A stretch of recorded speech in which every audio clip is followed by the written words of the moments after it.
مفتی صاحب کی بارگاہ میں میرا یہ سوال ہے، اگر سب لوگ ایک دوسرے کے پیچھے نماز پڑھنا شروع کر دیں تو فرقہ واریت تو ختم ہو جائے گی؟ آج کل یہ چورن بیچا جا رہا ہے۔ میں ایک سادہ سوال کر لیتا ہوں۔ پہلی بات، کیا قرآن و حدیث میں کہیں پر یہ موجود ہے حکم کہ اگر سب ایک دوسرے کے پیچھے نمازیں پڑھ لیں تو یہ ختم ہو جائے گا کام؟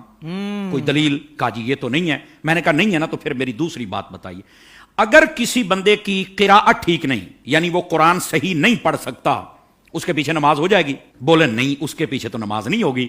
تو میں ایک سادہ بات کہنے لگا ہوں، سارا سمجھ آ جانا چاہیے۔ جس کا قرآن ٹھیک نہیں ہے، جب اس کے پیچھے نماز نہیں ہوتی، تو جس کا ایمان ٹھیک نہیں ہے اس کے پیچھے ہماری نماز کیسے ہو جائے گی؟ کیا کہنے علامہ صاحب۔ بات دراصل یہ نہیں کہ کس کے پیچھے نماز پڑھنی، بات یہ کہ جو مصلی پر کھڑا ہے نا، آپ نے دیکھنا اس کا عقیدہ بھی درست ہے کہ نہیں ہے۔ جی جی جی جی جی میں آپ کو اس سے بھی ایک سادہ مثال دے دیتا ہوں۔ دیکھیے، ہم پیچھے کھڑے ہیں، ہم نے کہا پیچھے سے امام کے اللہ اکبر، بھائی جو مصلی پہ کھڑا ہے حضرت، وہ بھی تو دیکھو نا یہ کس امام کے پیچھے ہے؟ آیا کہ یزید کو امام کہنے والا ہے یا حسین کو امام کہنے والا ہے؟ کیا کہنے، تو ذرا اس بات کو سمجھو نا۔ حالانکہ جب حضرت امام حسین کو ہم امام کہتے ہیں تو ہم بیچ میں صحابہ کرام علیہم رضوان کا لحاظ بھی رکھتے ہیں، یہ یاد رکھ لیجئے۔ لیکن میں نے ایک اشارہ دیا ہے۔ آقا کریم علیہ السلام نے ارشاد فرمایا، ان اللہ اختارنی واختار لی اصحابی واختار لی منہم اربع۔ فرمایا اللہ نے سب سے پہلے میرا انتخاب فرمایا، میرے بعد میرے صحابہ کا انتخاب فرمایا، پھر میرے لیے ان میں سے 4 کو چنا، حق 4 یار بھی آ گئے، ٹھیک ہے۔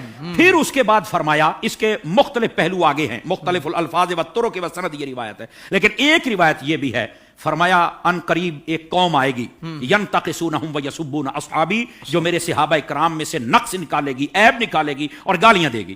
فرمایا جب یہ آئے تو حضور ہم نے کیا کرنا ہے؟ فرمایا لا تواکلوہم ولا تشاربوہم ولا تسلموا علیہم ولا تسلوا معہم ولا تناکحوہم، او کما قال علیہ السلام۔ میرے آقا کریم علیہ السلام نے فرمایا نہ ان کو سلام کہنا ہے، نہ جواب دینا ہے، نہ رشتہ دینا ہے، نہ لینا ہے، نہ روٹی پکا کے ڈالنی ہے، نہ ان کے ساتھ کھانی ہے۔ اور میرے نبی کریم علیہ السلام نے فرمایا مر جائیں تو جنازہ نہیں پڑھنا، ان کے ساتھ نماز نہیں پڑھنی، سمجھ آ رہی؟ ان کے ساتھ نکاح نہیں کرنا۔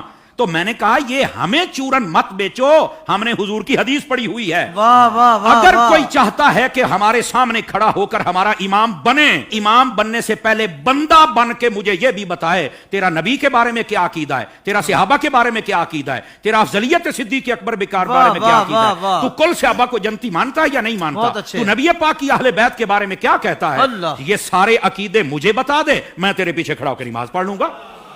کیا کہنے، کیا کہنے۔ ویسے یہ جو نمازوں کا شوق ہے نا، میں صرف اتنی بات بتا دوں بھائی جان، یہ ترمذی شریف میں روایت موجود ہے، ایسی روایات جب آتی ہیں تو پھر بیٹھ جاتے ہیں کیڑے مکوڑے، یتیم العلم یزید الفکر، وہ بیٹھ کے کہتے ہیں کہ نہیں یہ یوں نہیں، یہ یوں نہیں، یہ ٹھیک نہیں۔ میں نے کہا حضرت جب آپ کی اصل ہی ٹھیک نہیں تو آپ کو یہ بات کیسے سمجھ آئے گی؟ نبی پاک علیہ السلام تشریف فرما ہے، ایک شخص آ گیا، اس نے کہا حضور فلاں شخص فوت ہو گیا، جنازہ پڑھانا۔ فرمایا ہم نے نہیں پڑھانا اس کا، حالانکہ مشکاہ شریف پڑھ لو، حضور نے فرمایا جب کوئی فوت ہو جائے مجھے بتا کرو، جنازے میں پڑھاؤں گا۔ جی آپ اس بات کا اظہار فرمایا کرتے تھے کہ جنازہ میں نے پڑھانا، میں نے مفہوماً و مختصراً بات سنائی، اس کا جنازہ کیوں نہیں پڑھا؟ جب سوال پوچھا گیا تو آقا کریم علیہ السلام نے فرمایا انہ کان یبغض عثمان ابن عفان، یہ میرے عثمان سے بغض رکھتا ہے۔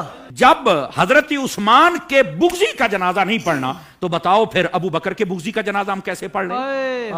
بتائیے کیسے ہم ان کے پیچھے نمازیں پڑھ لیں اور ان کے آگے کھڑے ہو کر ان کے جنازے پڑھائیں اور ان کے ساتھ ہم پیار کی پینگیں چڑھائیں اور ہم ان کو جفیاں ڈالیں؟ بھائی ان سب کو سمجھنا چاہیے یہ ڈائریکشن ہے، سیدھی سڑک یہ شفاعت نگر کی ہے، اس سڑک پر آ جائیں جس کا نام راستہ اہل سنت ہے، ہم تمہارے پیچھے کھڑے ہو کر نمازیں پڑھنے کے لیے تیار ہیں۔ تو جب عقیدہ ہی واضح نہیں ہے تو آڈی پنجابی کہندے نے ویکھ کے زہر تو کوئی نہیں پیندا۔ حضور شاہ صاحب ہماری پنجابی ویکھ کے زہر تو کوئی نہیں پیندا، تو پھر ہم تو نہیں پی سکتے۔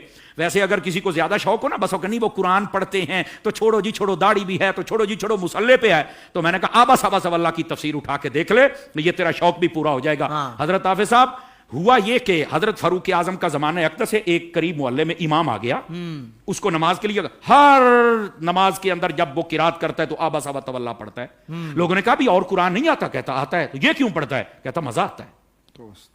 اچھا، انہوں نے کہا ذرا حضرت فاروق اعظم کی خدمت میں لے کے چلے۔ حضرت فاروق اعظم کو بتایا، آپ نے طلب فرما لیا، واقعہ لمبا ہے، آپ نے طلب فرما لیا۔ آپ نے جب طلب فرمایا تو آپ نے کہا کیوں پڑھتا ہے؟ کہتا ہے مجھے نا اصل میں مزہ آتا ہے، اس لیے کہ اس میں معاذ اللہ اس کی سوچ دیکھو، پڑھ سب کچھ رہ گئے لیکن سوچ دیکھو اس کی۔ اس نے کہا جی بات یہ ہے کہ اللہ نے اپنے حبیب کو یہاں جھڑکی پلائی ہے تو مجھے بڑا مزہ آتا ہے اس میں استغفر اللہ استغفر اللہ. یہ خارجیانہ سوچ تھی. سمجھ آ رہی ہے میری بات کی؟ یہ توہین کی سوچ تھی.